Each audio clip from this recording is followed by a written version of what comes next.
Il y a plus de 2000 ans, à Rome, qui commençait à peine à se lever, le destin d'un empire entier s'est joué sur le champ de bataille. Mais saviez-vous que les premières armées romaines n'étaient pas permanentes? Même l'empire le plus grand que l'humanité ait jamais connu n'a pas commencé en étant ce qu'il est devenu. Au début, l'armée romaine n'était rien de plus qu'une force militaire occasionnelle, mobilisée uniquement en temps de guerre. Alors, comment est-elle passée d'un groupe de recrues improvisés à une machine de guerre imparable?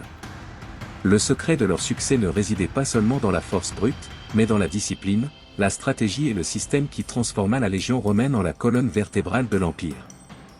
Mais pour arriver là, Rome dut faire face à des problèmes internes, des luttes de pouvoir et des moments de chaos qui faillirent détruire son armée de l'intérieur. Aujourd'hui, nous allons au cœur de l'histoire militaire romaine. Nous allons découvrir comment, en seulement quelques siècles, une unité occasionnelle est devenue la force la plus redoutée de l'Antiquité. Et nous ne vous dirons pas seulement comment cela s'est passé, mais aussi comment les défis internes faillirent mener à son effondrement. Osez-vous découvrir les secrets de la Légion romaine? Restez avec nous, le meilleur reste à venir. Au début, Rome n'était pas l'immense empire que nous connaissons, mais une petite ville qui émergeait entre les collines du Tibre. Pendant les premiers siècles, le pouvoir militaire de Rome était sous l'autorité d'une monarchie élective, où le roi était élu par les citoyens, et son rôle principal était de diriger en temps de guerre. La monarchie romaine, qui dura de sa fondation en 753 avant Jésus-Christ jusqu'à 509 avant Jésus-Christ, fut une période clé dans la formation de l'armée romaine, bien qu'il n'y eût pas encore de structure permanente.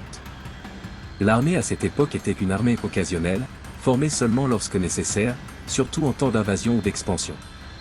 Les premières légions romaines n'étaient pas régulières, elles étaient convoquées pour défendre la ville ou pour lancer des campagnes sur des territoires voisins.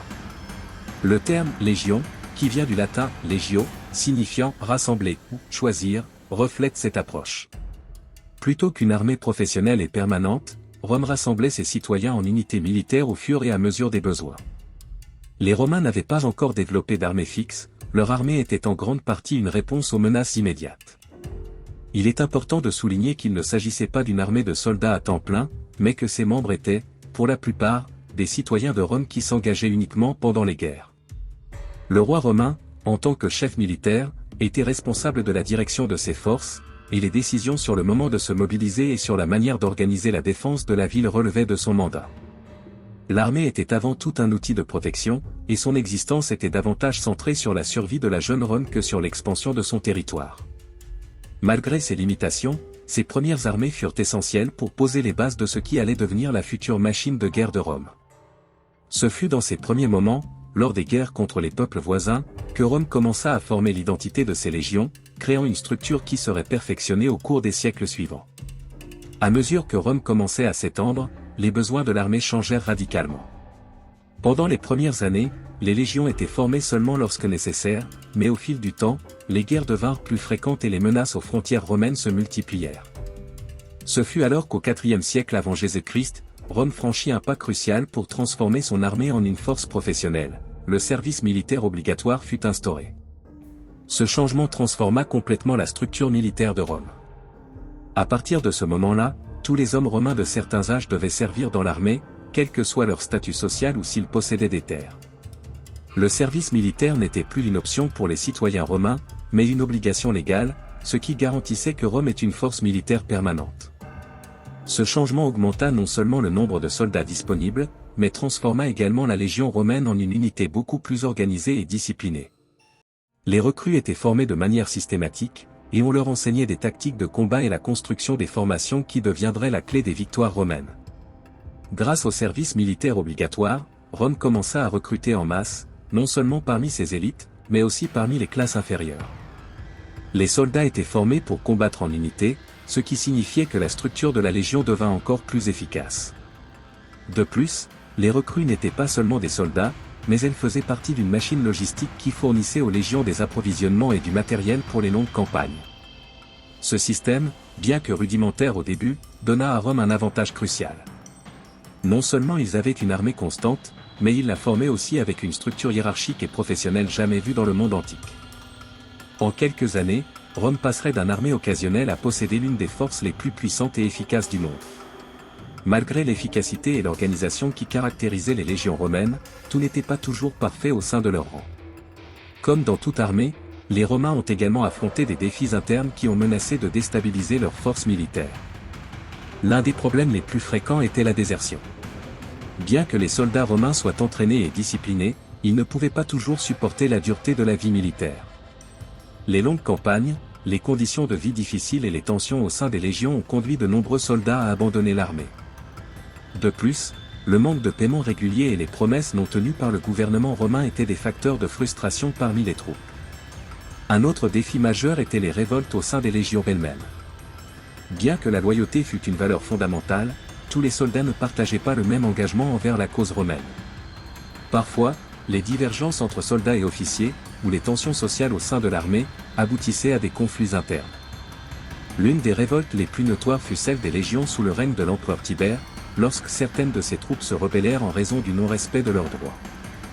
Rome dut également faire face au problème des luttes de pouvoir au sein de ses propres rangs.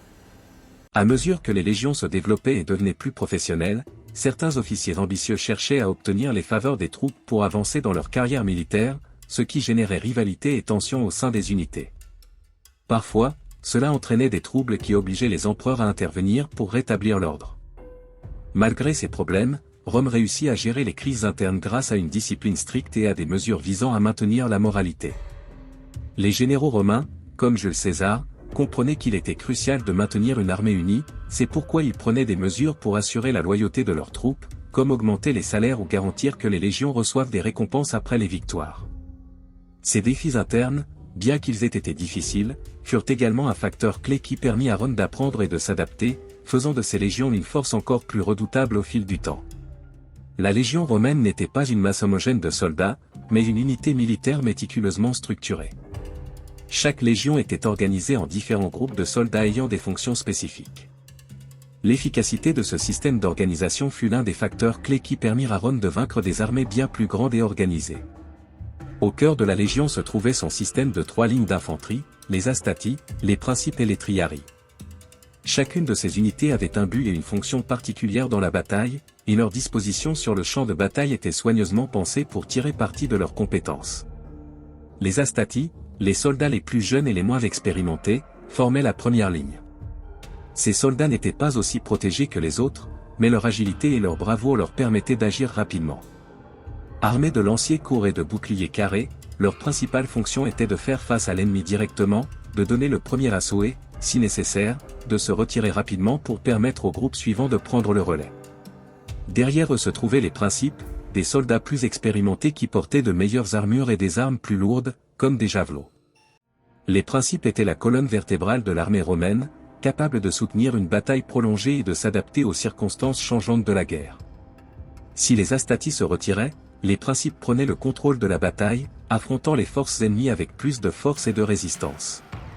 Enfin, à l'arrière de la légion se trouvaient les Triarii, les vétérans les plus expérimentés et les mieux préparés. Les Triarii étaient la dernière ligne de défense et leur apparition sur le champ de bataille signalait le moment critique de la confrontation. Armés de longues lances et de grands boucliers, les Triarii maintenaient une formation dense, prête à repousser toute attaque ennemie. Si les Astati et les Principes ne pouvaient pas contenir l'ennemi, c'était au tour des Triarii, qui, avec leur expérience et leur formation, rétablissaient la stabilité de la bataille. Ce système à 3 lignes non seulement améliorait l'efficacité de la légion, mais permettait également aux Romains de mener une attaque constante et coordonnée, quelle que soit l'intensité du combat. La flexibilité et l'organisation de la légion romaine étaient uniques à son époque, et cette structure fut essentielle au succès militaire de Rome. À mesure que la légion romaine s'étendait et devenait plus complexe, la hiérarchie au sein de l'armée se développa également. Les officiers jouaient un rôle crucial dans l'organisation et le succès des légions, et leur structure fut l'une des clés de l'efficacité militaire romaine. Dans l'armée romaine, ce n'étaient pas seulement les soldats de base qui étaient importants, mais aussi les officiers qui dirigeaient les troupes. En bas de la hiérarchie se trouvaient les centurions, les officiers de terrain les plus importants de l'armée romaine.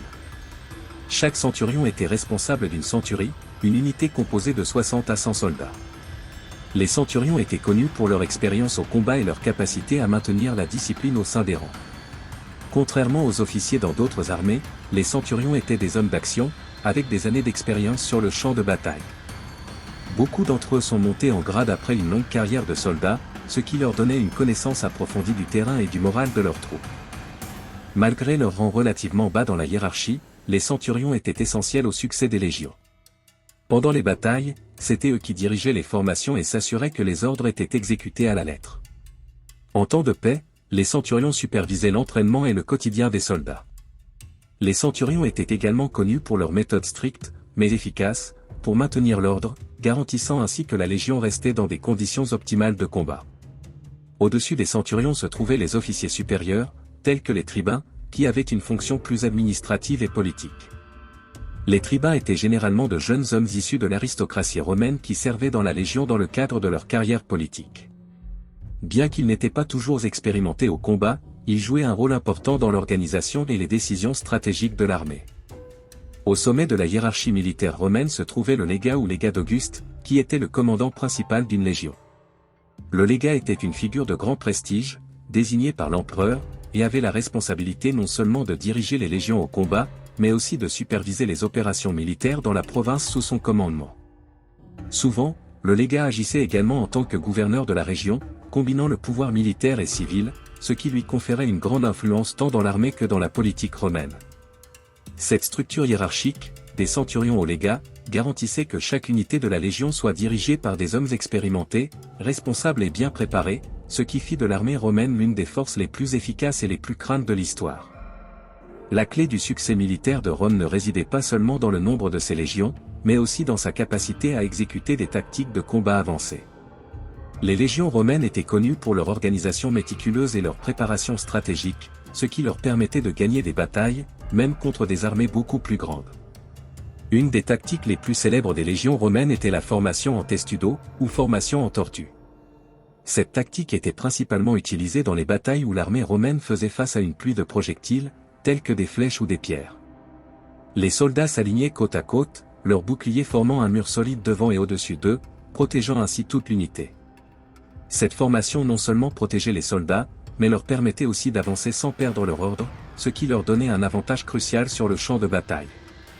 Une autre tactique clé était l'utilisation de la manipule, une unité d'environ 120 hommes qui permettait une plus grande flexibilité au combat. Contrairement aux armées traditionnelles qui formaient de longues lignes rigides, les Romains pouvaient déplacer leurs manipules rapidement, s'adaptant aux situations changeantes du combat. Cette flexibilité leur permettait de flanquer l'ennemi ou de réorganiser leurs forces rapidement, quelque chose que de nombreuses armées ennemies ne pouvaient pas faire.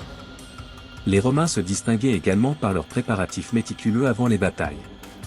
Chaque légion non seulement s'entraînait au combat physique, mais s'entraînait également à la construction de fortifications rapides et à l'utilisation de machines de guerre, telles que des catapultes et des balistes. Avant une bataille importante, les légions romaines pouvaient construire des camps fortifiés en quelques heures, ce qui leur donnait un avantage stratégique, car elles pouvaient rester protégées tout en planifiant leurs prochains mouvements. La stratégie romaine ne se limitait pas à la bataille elle-même, mais s'étendait également à la logistique et à l'approvisionnement. Rome comprenait qu'une légion ne pouvait pas fonctionner correctement sans un approvisionnement constant en nourriture, eau et équipement. C'est pourquoi les légions transportaient toujours des fournitures essentielles et veillaient à avoir des routes d'approvisionnement sûres. Cela leur permettait souvent de maintenir de longues campagnes sans perdre en efficacité, contrairement à d'autres armées qui s'épuisent rapidement sur le terrain. En résumé, les tactiques de combat romaines étaient si efficaces grâce à la combinaison de la discipline, de l'organisation et de l'adaptabilité.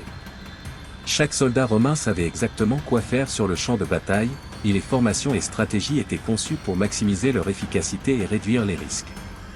Cette préparation méticuleuse et la maîtrise de la stratégie militaire ont été cruciales pour que Rome devienne l'empire dominant de l'Antiquité.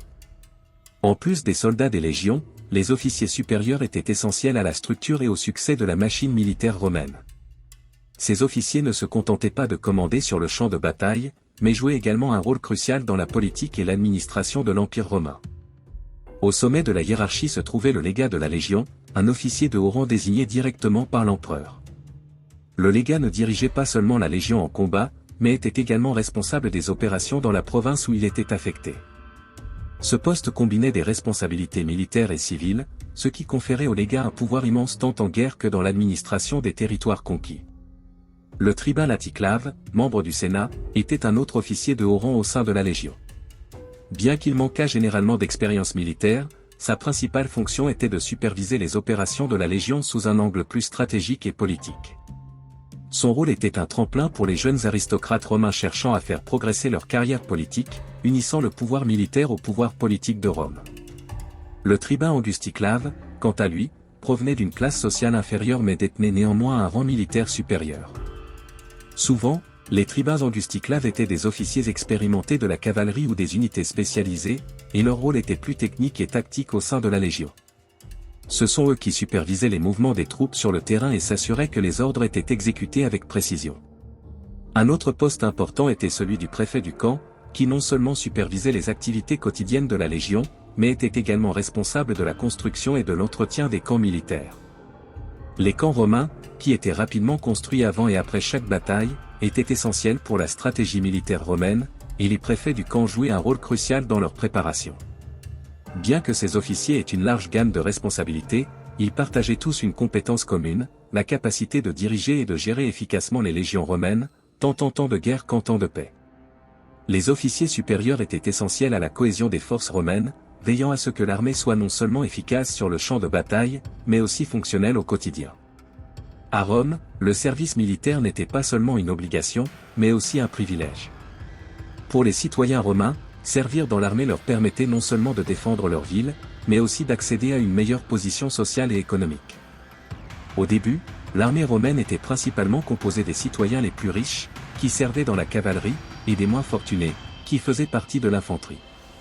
Cependant, avec l'instauration du service militaire obligatoire, tous les citoyens romains, quelle que soit leur classe sociale, devaient s'enrôler.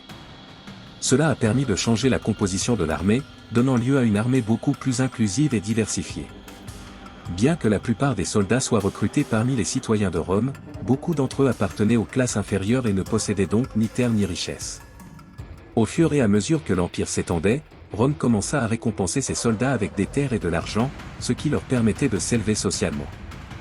Une fois qu'un soldat avait terminé son service, généralement après 20 ans, il était libéré et recevait une récompense sous forme de terre ou de pension. Cette pratique non seulement assurait la loyauté des soldats, mais favorisait également l'expansion de l'Empire, car de nombreux soldats s'installaient dans les terres nouvellement conquises, formant de nouvelles colonies et contribuant à consolider la domination romaine.